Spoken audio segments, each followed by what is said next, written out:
All of us have masculine and feminine qualities. Some of this is genetic, and some of it comes from profound influence of the parent of the opposite sex. But in the need to present a consistent identity in society, we tend to repress these qualities, over-identifying with the masculine or feminine role expected of us. And we pay a price for this. We lose valuable dimensions to our character, our thinking, and our ways of acting become rigid.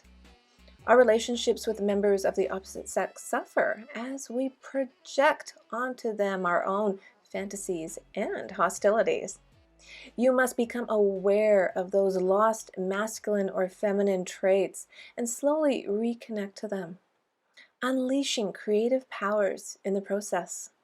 You'll become more fluid in your thinking and bringing out the masculine or feminine undertone to your character.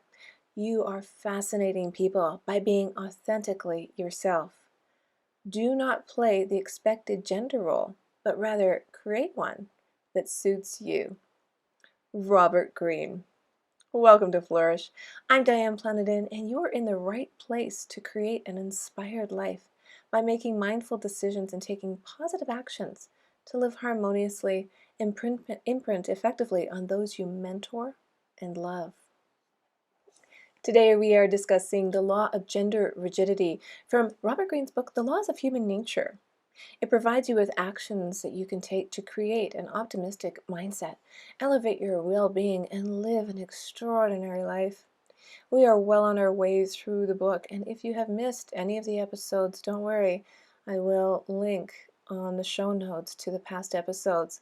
This is a journey of discovery and self-awareness, but also personal development, so you can stay strong as you help the next generation succeed.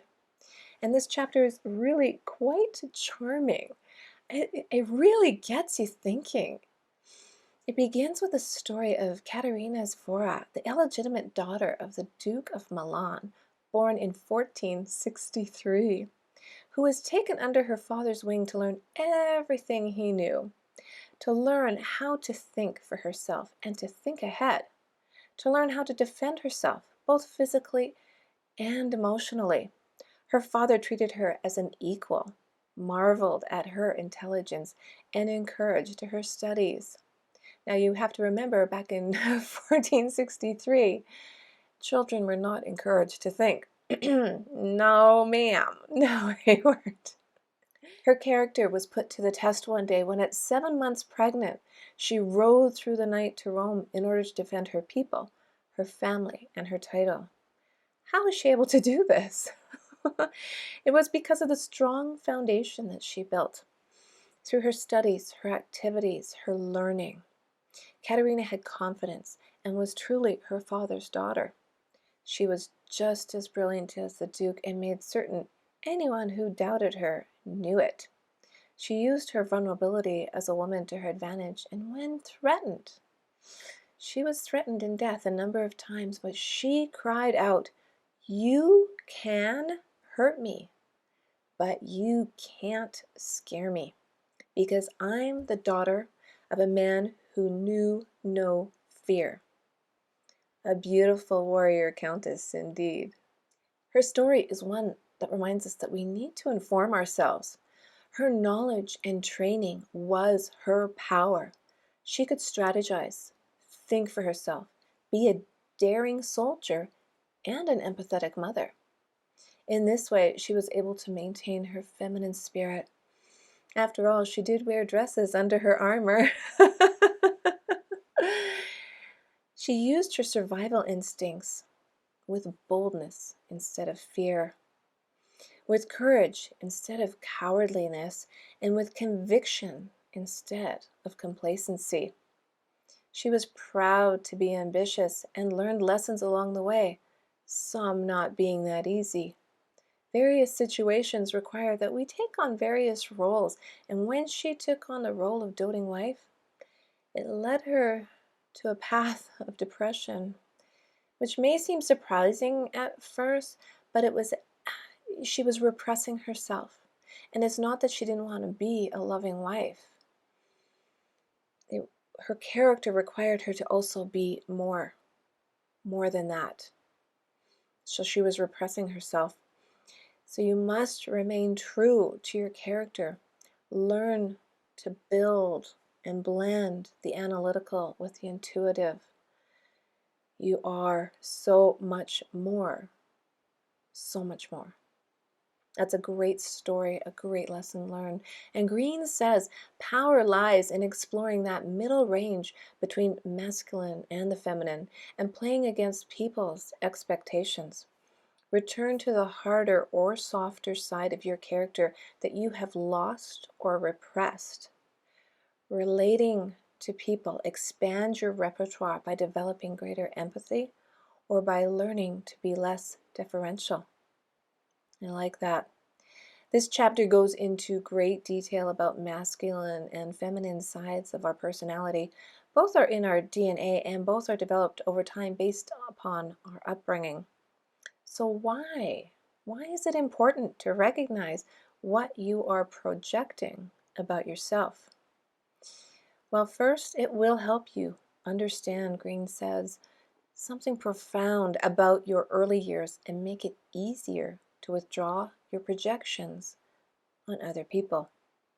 Second, you must use this as an invaluable tool for gaining access to the unconscious of other people, to see their masculine and feminine attributes right in action.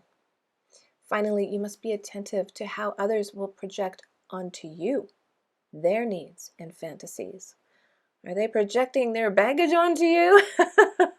Are they projecting their expectation of you onto you? Because before you know it, you are playing the role they want you to play instead of being true to yourself. Greene gives 6 of the more common types of gender projections to observe out of the countless variations in the book, but of more interest is the masculine and feminine ways of thinking, taking action, learning from experience, and leadership. So I'm going to discuss those today. First, thinking. And I don't think a lot of this is going to be surprising. It's just, do you really think about these things? Yeah, that's the question. So masculine thinking tends to be focusing on difference, contrast, analyze, and what makes things tick. Feminine thinking focuses on the big picture, how it connects, and how things naturally form a pattern. Greene gives examples on how the greatest scientists in history displayed a powerful mix of the masculine and feminine sides. The ability to focus, yet open their minds to different possibilities. The ability to focus is more the masculine. Opening your mind is more the feminine. And he gave an example of Einstein. Deep thinker, but he relied on his intuition for insight. Focus, deep thinker. How do you look at the big picture? Your intuition, your instincts.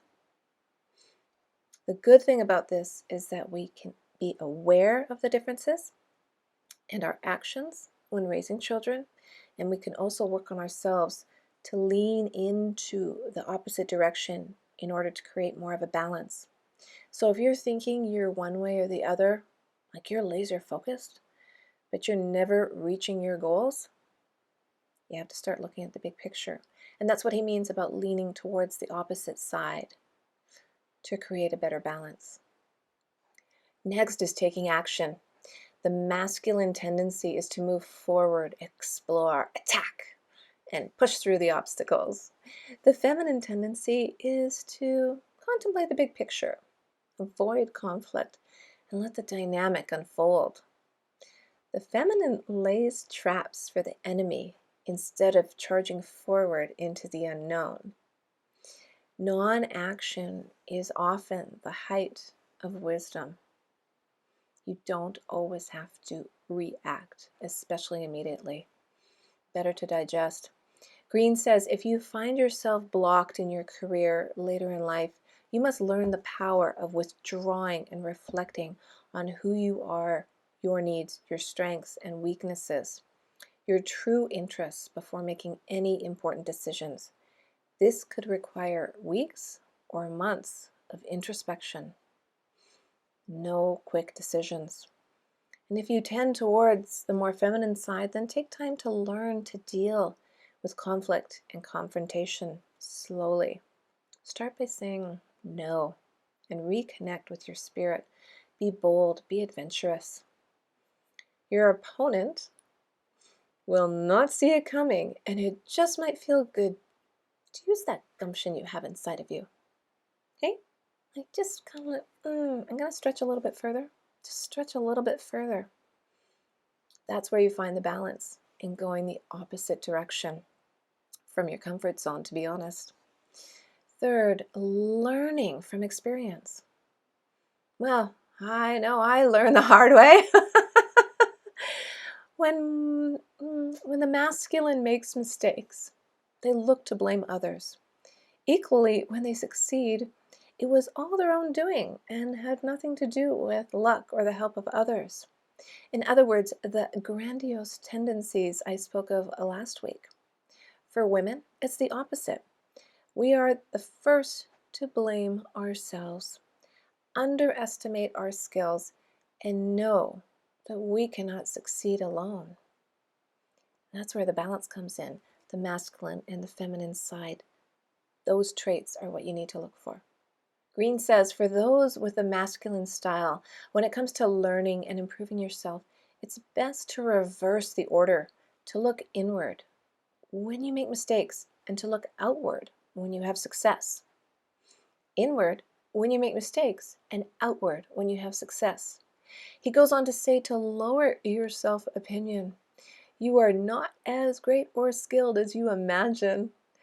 This will spur you, that's that word, an action word, to actually improve yourself. For those with the feminine style, it's easy to beat yourself up after failures or mistakes. The introspection can go far.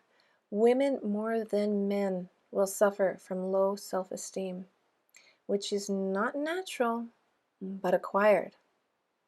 Train yourself not to take things so personally and listen to what you're saying to yourself. Change the program. I'm going to add a link to one of my episodes called Robot, How to Program Your Robot, with a little bit more about this topic. I think you'll enjoy it. So finally is leadership. The masculine side is goal and results oriented. They will use fear to motivate others in order to get results, however they are achieved. Opposite is the feminine side, in which results are important, but the process and how they are achieved are equally important. If you tend to be on the masculine side, Greene suggests getting better synergy by engaging the team versus enraging them. Be more empathetic when you're tempted to be overly assertive. An empathetic leader can read people, relate to their emotional energy, and react with understanding. For the feminine style, sometimes you have to stop listening and worrying about others and take that action. Don't worry about what people are going to think. Don't worry what they're saying. Honestly, take that action. That's what moves you forward. He says, once you recognize the fools, the incompetent, and the hyper-selfish in the group, it is best to fire them and to even find pleasure in getting rid of those who bring the whole group down. Instilling a touch of fear in your lieutenants is not always a bad thing. So that's a lot to take in right here and right now. I think you're going to have to listen to this a few times, but for leadership, to find the balance. Are you being overtly abrasive? And are people living in fear under your leadership? Or are you being the nice guy that's not getting anything done because you're trying to people please everybody? Or the nice girl? Either way it works. As you move closer to the opposite side in order to gain a better balance, you will move closer to your untapped, your untapped creativity that lives within your unconscious, which is the source of uncanny powers. Uncanny powers. Tap in there. It'll make such a difference when you look at, who's doing what and why.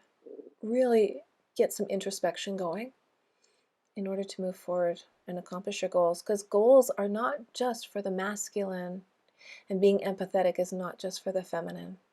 There's a balance, and it's within us all. And I am so grateful for you spending your precious time with me today. Thank you. I love that you want to work on your personal development, your self-awareness, so you can imprint on the next generation in a positive manner. And really, let's change the world we live in, one person at a time. And I really would ask that you share the show with someone you know. Maybe have the courage to share it with somebody you don't. And you can do that by leaving a review and giving me a thumbs up. I'm going to end the show by reading a quote that's at the end of the chapter in Robert Greene's book. And it says, "What is most beautiful in virile men is something feminine. What is most beautiful in feminine women is something masculine." That's a quote from Susan Sontag. I like that. I like it a lot, and it really brings that whole chapter into focus, doesn't it? Just brings the whole thing together with a level of understanding. Remember, remain true to yourself for the rest of your life, and you will live an inspired life.